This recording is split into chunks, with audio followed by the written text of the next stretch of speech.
A night of celebration turned to terror and tragedy as in the US city of New Orleans, after an armed man intentionally drove a pickup truck into a New Year's Eve revelers, and at least 15 people were killed and a dozen were injured. Well, here's how the attack unfolded. The car ramming took place in the heart of the French Quarter of New Orleans, a historic district known for its vibrant nightlife, with many bars, restaurants and jazz venues. Footage shot before the attack shows the area packed with people celebrating the start of the new year. At 3:15 AM local time, a driver in a white pickup swerved around barricades at high speed and entered the Bourbon Street. The white Ford F-150 struck people along a 3-block stretch of the street. According to law enforcement officials, Jabbar later crashed the vehicle and then opened fire and died in a shootout with police. They added that the attacker was hell-bent on carnage. Authorities earlier said that 10 people were killed in the attack, but New Orleans coroner's office later said that toll had now risen to 15. The assailant shot and wounded 2 police officers who were described as being in a stable condition. The FBI identified the suspect as 42-year-old Shamsuddin Jabbar, a US Army veteran who was honorably discharged. He served more than 10 years in the military as a human resource specialist and an IT specialist. According to the Pentagon, it said Jabbar was deployed to Afghanistan from 2009 to 2010. The subject has been identified as 42-year-old Shamsuddin Jabbar, a U.S.-born citizen from Texas. He was driving a Ford pickup truck, which appears to be rented, and we are working to confirm how the subject became in possession of this vehicle. An ISIS flag was located on the trailer hitch of the vehicle, and the FBI is working to determine the subject's potential associations and affiliations with terrorist organizations. Weapons and potential improvised explosive devices, IEDs, were located in the subject's vehicle.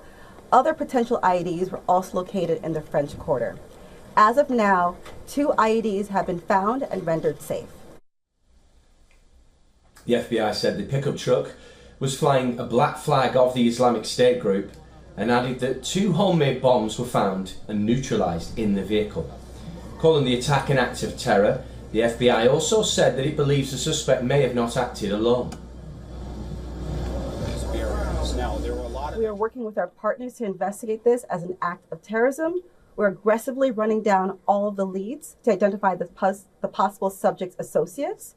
We're working to ensure that there is no further threat. We do not believe that Jabbar was solely responsible. We're aggressively running down every lead, including those of his known associates. Meanwhile, in the city of Las Vegas, a Tesla Cybertruck exploded outside a hotel belonging to the US President-elect Donald Trump. 1 person was killed. Tesla's owner, Elon Musk, claimed that the 2 incidents were related, as vehicles used in New Orleans and Las Vegas were hired via the same app.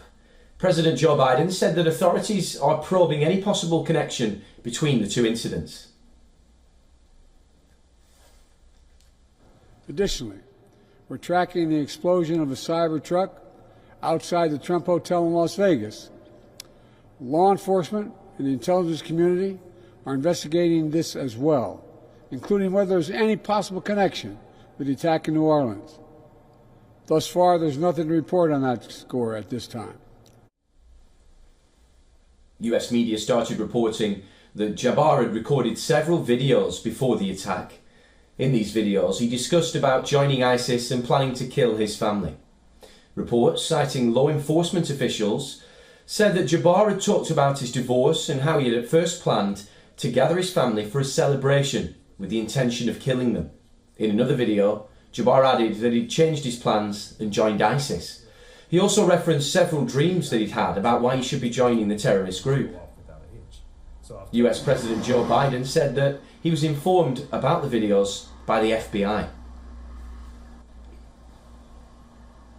The FBI is leading the investigation to determine what happened, why it happened, whether there was any continuing threat to public safety. Here's what we know so far.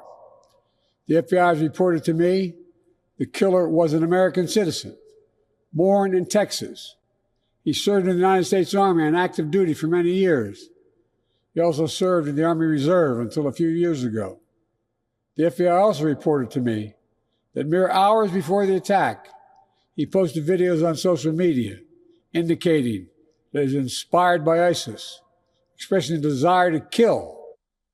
The investigators are now working on finding out Jabbar's motive and whether he was working with anybody. The FBI said it was conducting search warrants in New Orleans and other states. In Texas, law enforcement officers closed off a road in the city of Houston, leading to a residence that records indicated was one of Jabbar's recent addresses.